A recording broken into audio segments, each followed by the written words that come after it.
What's up, dudes and dudes of the internet? My name's Scyushi and we are back in some more Trove. Excuse this video for being so late. My apologies, but I just feel like crap. What can I tell you? I don't feel sick, but I, for whatever reason, like slept and I just feel exhausted still. But I'll try my best to catch up on videos tonight. In any case, we're going to end up going through the Lunar Plunge event. Heads up, I don't have the items out of it. Like I don't have the mounts and stuff like that, but I'll explain why a little bit later because there's something you might want to take advantage of in regards to gear crafting that relates to this event. So the first part of the event is to go over here and have my green screen bug out because it's grass. No, it's actually being okay for once.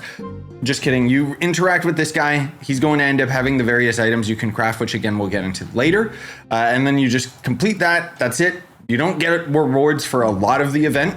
Then they want you to interact with the high priest right here. So he's going to end up letting you donate lunar drops, which will be obtained tainted. And then you got to clean them first. Next part of the quest is to defeat a chaos wolf. So I'll just insert some footage of one that I ended up finding in the cursed veil. Then once you end up killing it, that completes that part of the quest and it wants you to return to the high priest. There you go. That completes the next part of the quest. Then they want you to equip a lunar plunge banner. So this is where the quest kind of just says go for it because you interact with this guy right here and you'll see there's all these different banners. Doesn't really matter which one you take. I don't know, you probably want to take the one that gives you light, but it doesn't matter again. And from this point, they want you to have the 100 lunar drops at least in order to craft some of these. So you're going to end up coming over to the Moonglow Fountain and you're going to clean your tainted lunar drops and essentially just keep farming those cursed wolves. Again, you can farm them in Cursed Vale or you can farm them in the Everdark.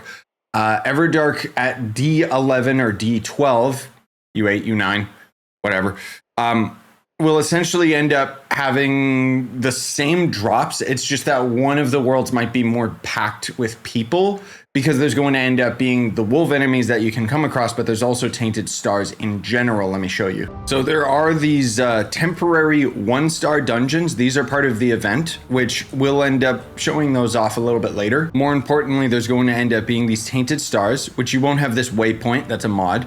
And all you do is walk up and press E on them. That will end up consuming them. But then you can also find those cursed wolves around here as well. So one of the most efficient ways of getting the tainted stars is just by killing wolves and grabbing the stars along the way. Point being is do that until you can afford one of these banners and then equip it. And that'll complete that next part of the quest. Then it wants you to defeat a shadow wolf. So this is going to end up being a unique enemy that you can only see so long as you have the banner equipped.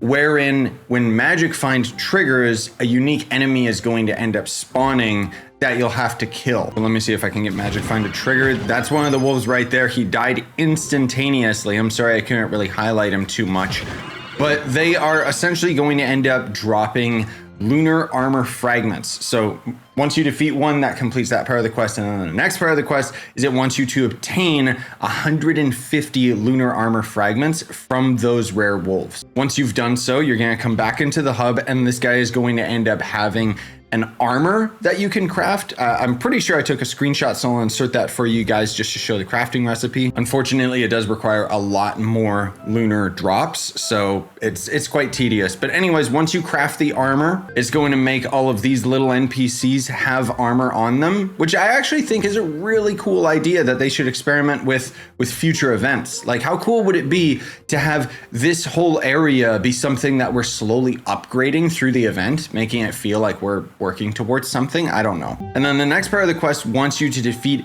alphas in the Everdark. So invaders are going to end up being alphas, but more importantly, those 1-star dungeons that I mentioned earlier, those dungeons will end up having an alpha as the boss. So you have to defeat 50 of them in order to end up completing that part of the quest.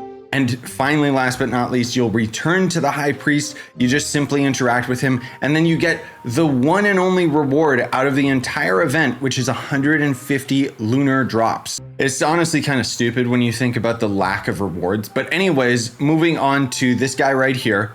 He's going to allow us to craft a couple different allies. As you can see, you're only really getting them for mastery, nothing else. These allies are tradable, which means that they are a potential rare drop, probably from the lunar enemies, but they're quite expensive, so I'm not bothering for a bunch of allies. And then there's going to end up being the mount. You're going to need 2,000 lunar drops in total to end up obtaining all of these items.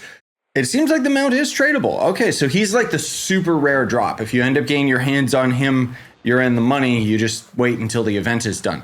But more importantly, what a lot of people are doing, myself included, and the reason why so many people are not actually like crafting those items and why they're still so expensive on the market, is because when you complete those 1-star dungeons in the Everdark, and when you donate your stars to this guy, there is a very rare chance of getting resources that are required for Mystic gear. I don't want to paint the picture that it's like something you should go out of your way for. You really, really shouldn't, because the resources that you get are just so minuscule, it's not even worthwhile. However, if I take a look at like this hat, for example, forging my Crystal 5 hat into Mystic, you can see I've gotten quite a bit depth cores out of those dungeons. And more importantly, you also get the ore as well. So in a way, this is how you can kind of slowly accumulate multiple resources required for Mystic gear while just doing one aspect of the game. Because for those of you that don't know, normally Mystic gear is very, very torn because you have to complete 5-star dungeons in the, the long shade biome. You have to go out of your way to gather the ore and the plants. And then more importantly, the most difficult resource in the game, which is the souls of depths, you have to get out of the depths, like the delves. So that's like 3 completely different mechanics of the game that you would have to chase one at a time versus just doing these dungeons in the Everdark, which will technically give you all of those.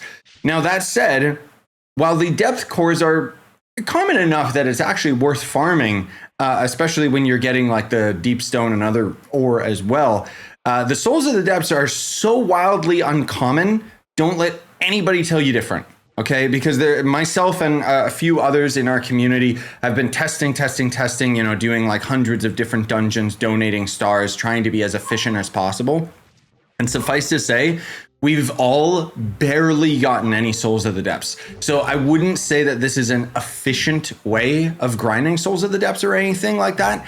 It's just something that you kind of want to casually go for if you don't really have anything else to grind, like if, especially for those of you that aren't in the long shade, this is a way that you can kind of pre-prepare and get some resources required for Mystic gear, even if you don't even have Crystal 5 or can't even enter a higher Uber world. So you definitely want to farm those 1-star dungeons, and I've kind of been trying my best to no-life them amongst, my rigorous sleep schedule. But suffice to say, there are still other resources from previous years in the lunar event. I'll put, cards in the top right that'll end up talking about all that stuff. But for today's video, that's gonna do it. I would appreciate if you like the video, subscribe, hit the notification bell, share this on Facebook, LimeWire, MySpace, all of that stuff. It's just, I sincerely appreciate your guys' support and helping the exposure of these videos. And again, apologies that this video is so late today.